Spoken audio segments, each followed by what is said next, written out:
তার দেহ ধীরে ধীরে বিলীন হচ্ছিল, কিন্তু বিস্ময় তার হৃদয় থেকে গেল। সেই হৃদয়, সেই প্রেমময় হৃদয়, কোমল হৃদয়, যেখানে ছিল রাধার স্পন্দন, ভক্তের ভালোবাসা, তা রয়ে যায়। জ্বলছিল কিন্তু পোড়েনি। এটি ছিল ভগবানের চিরন্তন প্রেমের চিহ্ন। এ হৃদয় যা ভক্তের ছোঁয়ায় কখনো নিভে না। শুনে নিন ভগবানের সেই অপার লীলা মহিমার কথা, কৃষ্ণ থেকে জগন্নাথ হয়ে ওঠার যাত্রা। যখন হৃদয় রয়ে যায় শ্রীকৃষ্ণ থেকে জগন্নাথের মধ্যে। আকাশটাও যেন চুপ করে গিয়েছিল সেদিন।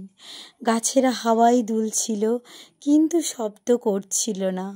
পাখিরাও গান থামিয়ে তাকিয়েছিল একদিকে, যেখানে বসেছিলেন স্বয়ং ভগবান, প্রেমিক, পরম বন্ধু শ্রীকৃষ্ণ। তার দৃষ্টিতে ছিল এক অপার শান্তি, আর সেই শান্তির আড়ালে লুকিয়েছিল বিদায়ের অপেক্ষা। দ্বাপর যুগ শেষের পথে। মহাভারতের রক্তক্ষয়ী যুদ্ধ থামলেও কৃষ্ণ জানতেন সব কিছু শেষ হয়নি। তার প্রিয় যাদব বংশ নিজের রক্তেই ডুবে যাচ্ছে। গান্ধারীর অভিশাপ ধেয়ে এসেছে, এটাই বিধির লেখা। এক নির্জন বনে বসেছিলেন শ্রীকৃষ্ণ। এক চোখ বন্ধ করে ধ্যানমগ্ন, আরেক চোখে দেখছেন আগামী যুগের সূচনা।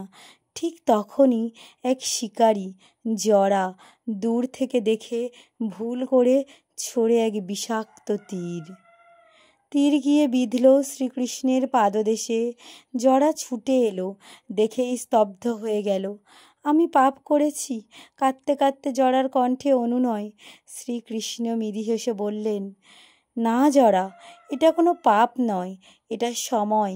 আমি চলে যাচ্ছি, কারণ আমায় যেতে হয়েছে। তার দেহ ধীরে ধীরে বিলীন হয়ে যাচ্ছে, কিন্তু বিস্ময় তার হৃদয়, সেই প্রেমময় কোমল হৃদয়, যেখানে ছিল রাধার স্পন্দন, ভক্তদের ভালোবাসা, তা রয়ে যায় চিরকাল। জ্বলছিল কিন্তু পোড়েনি।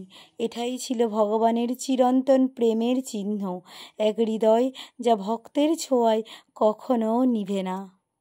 অনেক বছর পর এক রাজা ইন্দ্রদুম্ন স্বপ্নে দেখলেন সেই হৃদয়। এক কণ্ঠস্বর তাকে বলল, তুমি তৈরি করবে আমার নতুন রূপ, আমি আবার আসব এক নতুন রূপে, জগন্নাথ হয়ে। গড়ে উঠল তিনটি মূর্তি। জগন্নাথ, যার চোখে অনন্ত বিস্ময়, বলরাম, এক মাধুর্য ও স্থিতির প্রতীক, সুভদ্রা, যিনি মাতৃত্ব ও সহমর্মিতার প্রতিমূর্তি। কিন্তু মূর্তিগুলো ছিল অসম্পূর্ণ, হাত নেই, পা নেই। কারণ যখন মূর্তির গঠনের সময় আসল কারিগর বলল, আমাকে একাকী থাকতে দাও, কাজ শেষ না হওয়া পর্যন্ত কেউ দরজা খুলবে না। কিন্তু রাজা উদ্বিগ্ন হয়ে সেই দরজা খুলে ফেললেন।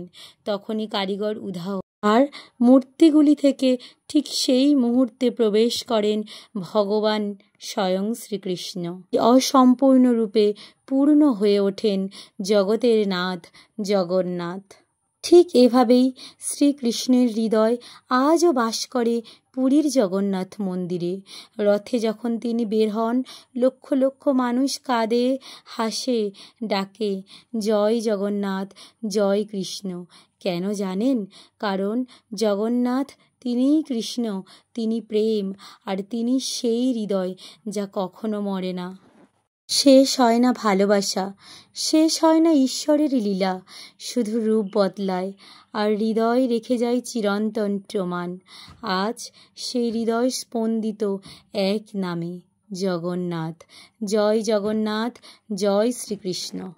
আপনার হৃদয় ছুঁয়ে গেলে একটি লাইক দিন, একটি কমেন্ট দিন, আর অবশ্যই সাবস্ক্রাইব করুন, শেয়ার করুন সেই ভালোবাসা যা আজও জগন্নাথ রূপে জেগে আছে আমাদের মধ্যে।